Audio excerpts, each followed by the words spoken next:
हर हर महादेव दोस्तों, आइए आज आपको शिव पुराण की काल भैरव की कथा सुनाते हैं। कथा सुनने से पहले चैनल को सब्सक्राइब करना ना भूले। एक बार सुमेरु पर्वत पर बैठे हुए ब्रह्मा जी के पास जाकर देवताओं ने उनसे अविनाशी तत्व बताने का अनुरोध किया। शिवजी की माया से मोहित ब्रह्मा जी उस तत्व को न जानते हुए भी इस प्रकार कहने लगे, मैं ही इस संसार को उत्पन्न करने वाला स्वयंभू अजन्मा एकमात्र ईश्वर अनादि भक्ति ब्रह्मा घोर निरंजन आत्मा हूँ। मैं ही प्रवृत्ति और निवृत्ति का मूलाधार सर्वलीन पूर्ण ब्रह्मा हूँ। ब्रह्मा जी ऐसा कहने पर मुनि मंडली में विद्यमान विष्णु जी ने उन्हें समझाते हुए कहा कि मेरी आज्ञा से तो तुम सृष्टि के रचयिता बने हो, मेरा अनादर करके तुम अपने प्रभुत्व की बात कैसे कर रहे हो। इस प्रकार ब्रह्मा और विष्णु अपना अपना प्रभुत्व स्थापित करने लगे और अपने पक्ष के समर्थन में शास्त्र वाक्य उद्धृत करने लगे। अंततः वेदों से पूछने का निर्णय हुआ तो स्वरूप धारण करके आए चारों वेदों ने क्रमशः अपना मत इस प्रकार प्रकट किया। ऋग्वेद ने कहा कि जिसके भीतर समस्त भूत निहित हैं तथा जिससे सब कुछ प्रवृत्त होता है और जिसे परमात्मा कहा जाता है, वह एक रुद्र रूप ही है। यजुर्वेद ने कहा कि जिसके द्वारा हम वेद भी प्रमाणित होते हैं तथा जो ईश्वर के संपूर्ण यज्ञों तथा योगों से भजन किया जाता है, सबका दृष्टा वह एक शिव ही है। सामवेद ने कहा कि जो समस्त संसारी जनों को भरमाता है, जिसे योगी जन ढूंढते हैं और जिसकी भांति से सारा संसार प्रकाशित होता है, वे एक त्र्यंबक शिवजी ही हैं। अथर्ववेद ने कहा कि जिसकी भक्ति से साक्षात्कार होता है और जो सब या सुख दुख अतीत अनादि ब्रह्म हैं, वे केवल एक शंकर जी ही हैं।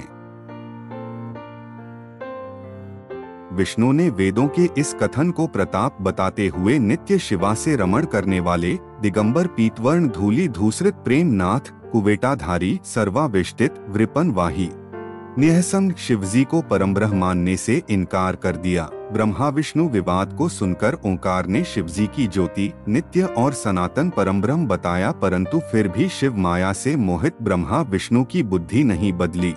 उस समय उन दोनों के मध्य आदि अंत रहित एक ऐसी विशाल ज्योति प्रकट हुई कि उससे ब्रह्मा का पंचम सिर जलने लगा। इतने में त्रिशूलधारी नीललोहित शिव वहां प्रकट हुए तो अज्ञानतावश ब्रह्मा उन्हें अपना पुत्र समझकर अपनी शरण में आने को कहने लगे। ब्रह्मा की संपूर्ण बातें सुनकर शिवजी अत्यंत क्रुद्ध हुए और उन्होंने तत्काल भैरव को प्रकट कर उससे ब्रह्मा पर शासन करने का आदेश दिया। आज्ञा का पालन करते हुए भैरव ने अपनी बाईं उंगली के नखाग्र से ब्रह्मा जी का पंचम सिर काट डाला। भयभीत ब्रह्मा शतरुद्री का पाठ करते हुए शिवजी के शरण हुए। ब्रह्मा और विष्णु दोनों को सत्य की प्रतीति हो गई और वे दोनों शिवजी की महिमा का गान करने लगे। यह देखकर शिवजी शांत हुए और उन दोनों को अभयदान दिया।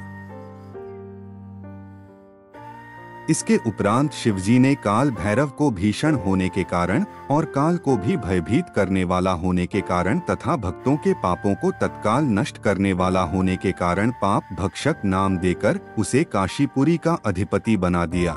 फिर कहा कि भैरव, तुम इन ब्रह्मा विष्णु को मानते हुए ब्रह्मा के कपाल को धारण करके इसी के आश्रय से भिक्षावृत्ति करते हुए वाराणसी में चले जाओ। वहां उस नगरी के प्रभाव से तुम ब्रह्म हत्या के पाप से मुक्त हो जाओगे। शिवजी की आज्ञा से भैरव जी हाथ में कपाल लेकर ज्यों ही काशी की ओर चले, ब्रह्म हत्या उनके पीछे पीछे हो चली। विष्णु जी ने उनकी स्तुति करते हुए उनसे अपने को उनकी माया से मोहित न होने का वरदान मांगा। विष्णु जी ने ब्रह्म हत्या के भैरव जी के पीछा करने की माया पूछना चाही तो ब्रह्म हत्या ने बताया कि वह तो अपने आप को पवित्र और मुक्त होने के लिए भैरव का अनुसरण कर रही है। भैरव जी ज्यों ही काशी पहुँचे त्यों ही उनके हाथ से चिमटा और कपाल छूटकर पृथ्वी पर गिर गया और तब से उस स्थान का नाम कपालमोचन तीर्थ पड़ गया। इस तीर्थ में जाकर सविधि पिंडदान और देव पितृ तर्पण करने से मनुष्य ब्रह्म हत्या के पाप से निवृत्त हो जाता है। ऐसी ही कथाएं सुनने के लिए हमें लाइक करें और सब्सक्राइब करें। हर हर महादेव। जय श्री राम।